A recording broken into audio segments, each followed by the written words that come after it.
tutorial showing you how to align objects and also create color sort so that you don't have to do color changes as frequently.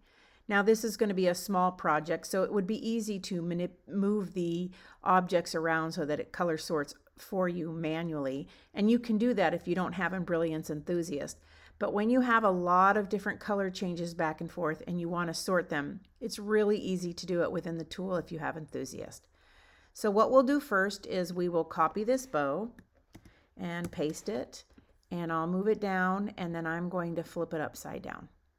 Now, it is no longer perfectly aligned with my other bow. So what I'm going to do is I'm going to select all the objects, because if I only select the two bows, they will shift and then Charlie will be off center. So I'm going to go up to Utility, Align and Distribute, and I'm going to select Center Horizontal and Apply.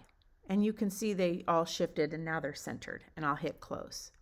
So now you'll also see my first bow is going to stitch, then Charlie, and then my second bow. So I have two color changes. And what I want to do is only have one color change.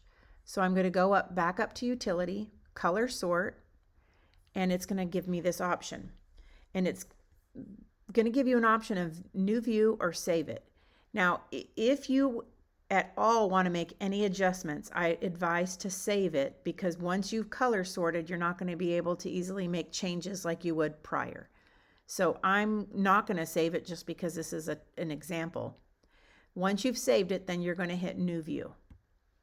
And what you'll notice is if I extend this, I no longer have 3 objects, I only have 1, and then I have 2 sub objects within that 1.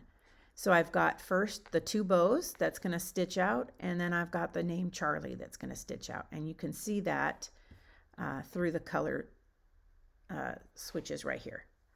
So pretty easy to do the color sort if you have Enthusiast.